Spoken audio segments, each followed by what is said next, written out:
Hey, xin chào các bạn, chào mừng các bạn đã quay trở lại với channel của tôi. Trong video clip ngày hôm nay thì chúng ta lại tiếp tục với series là phân tích và kiểm thử kỹ năng sĩ quan.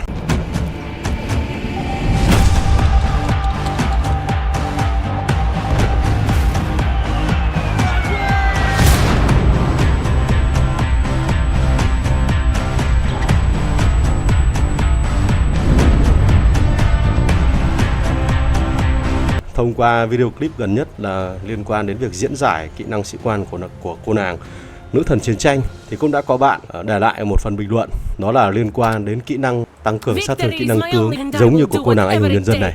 Câu hỏi của bạn đặt ra là việc học kỹ năng này cho sĩ quan chính và sĩ quan phụ nó có điểm gì khác biệt nhau hay không. Cụ thể, nếu như mình học tập kỹ năng cho anh chàng nắm đấm ong chích kỹ năng này, hoặc đổi lại là cho anh chàng này, thì nó có điểm gì khác nhau không? Cái thứ nhất là nếu như các bạn sử dụng cả hai sĩ quan để tung ra sát thương kỹ năng vào một mục tiêu, thì cái việc học tập kỹ năng đó nó không ảnh hưởng gì cả. Bởi vì phần được cộng thêm đó ở trong báo cáo chiến đấu, nó là tổng lượng của cả sĩ quan chính lẫn sĩ quan phụ cộng vào với nhau. Cho nên bạn tăng cường cho sĩ quan chính hay tăng cường cho sĩ quan phụ nó không ảnh hưởng gì, và nó rất khó để có thể quan sát. Và mình hiểu ý đồ câu hỏi của bạn này, đó là cái việc mà mình học tập kỹ năng cho sĩ quan chính và sĩ quan phụ thì nó có ảnh hưởng đến kỹ năng sĩ quan chính hay không, tức là cái phần kỹ năng chiến thuật này hay không. Trong trường hợp là mình chỉ tung ra được một lượt kỹ năng của sĩ quan chính, sau đó rút ngay vào căn cứ. Các bạn hiểu tình huống đây không ạ? Tức là các bạn mồi skill cho đến khi mà nó chỉ tung ra được đến cái kỹ năng của sĩ quan chính như thế này.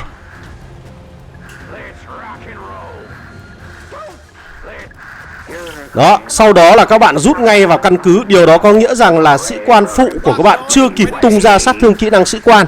Như vậy là cái lượng được cộng thêm từ kỹ năng này nó có tác động được đến sĩ quan chính hay không, hay là nó chỉ có tác động dành cho sĩ quan phụ này thôi.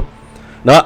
Còn mình nói rõ là trong báo cáo chiến đấu, nếu như các bạn cùng để cho hai sĩ quan cùng tung ra được một kỹ năng sĩ quan của mình, thì trong báo cáo chiến đấu, cái phần báo cáo về kỹ năng sĩ quan, sát thương của kỹ năng sĩ quan gây ra được nó là tổng lượng của cả hai sĩ quan. Cho nên việc được cộng thêm bao nhiêu phần trăm đi chăng nữa cho sĩ quan chính hay cho sĩ quan phụ nó đều không có gì thay đổi cả.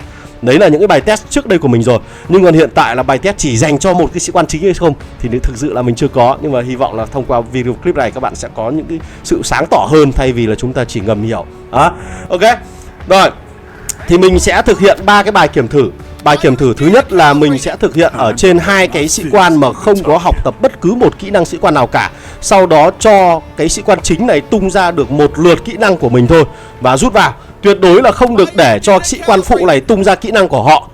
Đó, để mình đo lường xem là cái kỹ năng chiến thuật của sĩ quan chính này nó gây ra ở mức chưa học tập kỹ năng sĩ quan thì nó sẽ như thế nào. Sau đó trong trường hợp thứ hai thì mình sẽ bắt đầu học tập kỹ năng tăng cường kỹ năng tướng cho sĩ quan phụ. Và mình cũng lại đo đếm xem là cùng một lượt tung kỹ năng như vậy, chỉ có sĩ quan chính tung kỹ năng thôi nhé, thì cái hệ số này, cái phần trong báo cáo chiến đấu nó đạt được là ngưỡng là bao nhiêu.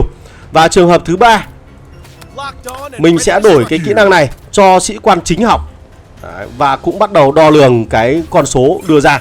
Và trong hai trường hợp này thì mình chỉ cho phép nắm đấm ong chích tung ra được kỹ năng của mình thôi, và sau đó lại rút vào trong căn cứ.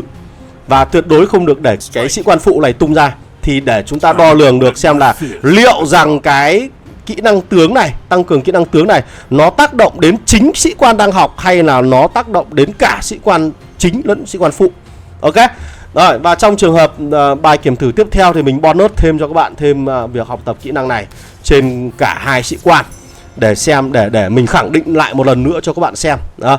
Đấy, sau đó là đến trường hợp kiểm thử tiếp theo mình cũng lại học tập đúng y xì như vậy cho sĩ quan phụ, để xem với cái cách học tập như thế này thì lượng sát thương kỹ năng sĩ quan của sĩ quan chính thôi nó gây ra có thay đổi hay không.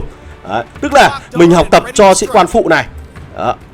Thì những cái bộ kỹ năng tăng cường kỹ năng sát thương của tướng này nó có được tác động cho sĩ quan chính như thế này hay không. Các bạn hiểu ý đồ chưa? Rồi hãy cùng xem cái phần báo cáo chiến đấu của mình nhé. Rồi trong báo cáo chiến đấu, báo cáo đầu tiên chúng ta thấy là đây là bản báo cáo thô để mình làm mốc so sánh. Thì cả hai sĩ quan không có học tập bất cứ một kỹ năng sĩ quan nào cả. Ở trong báo cáo chiến đấu thứ hai thì các bạn thấy là sĩ quan phụ của mình học tập kỹ năng tăng cường sát thương tướng, nó đã có sự thay đổi. Ở báo cáo chiến đấu thứ ba là mình cũng học tập kỹ năng tăng cường sát thương kỹ năng tướng cho sĩ quan chính và đo lường. Thì các bạn có thể nhìn thấy ngay là trong báo cáo chiến đấu thứ hai và báo cáo chiến đấu thứ ba nó không có sự thay đổi. Điều đó có nghĩa rằng bạn học tập kỹ năng tăng cường sát thương kỹ năng tướng cho sĩ quan chính hay cho sĩ quan phụ, nó không có gì thay đổi cả. Và sĩ quan chính của chúng ta đều nhận được hưởng lợi từ cái chỉ số này. Và mình làm thêm một cái bài kiểm thử tiếp theo như đã mô tả cho các bạn thấy là mình học tập thêm một kỹ năng tăng cường kỹ năng tướng nữa. Combo như vậy các bạn thấy ở trong báo cáo chiến đấu thứ nhất nó cũng có sự tăng lên so với báo cáo gốc của chúng ta. Và đến báo cáo tiếp theo, báo cáo chiến đấu tiếp theo, mình chỉ việc thay đổi hai kỹ năng này cho giữa sĩ quan chính và sĩ quan phụ thôi, nhưng lượng sát thương gây ra là như nhau. Đó. Thông qua một cái bài kiểm thử nhanh như vậy thì hy vọng đã cung cấp thêm cho các bạn một góc nhìn nữa về cái kỹ năng tăng cường kỹ năng tướng của các sĩ quan xuất hiện trong thời gian gần đây. Và hy vọng là nó đã phá vỡ được sự băn khoăn lo lắng của một số bạn. Đó. Còn nếu như các bạn thấy hay thì xin các bạn một like, share và subscribe channel của mình nhé. Ngoài ra thì nếu như còn có bất cứ điều gì vẫn còn đang lăn tăn mà chưa thể kiểm soát được, chưa thể kiểm thử được thì hãy để lại phần bình luận, mình sẽ làm cho các bạn xem. Ok.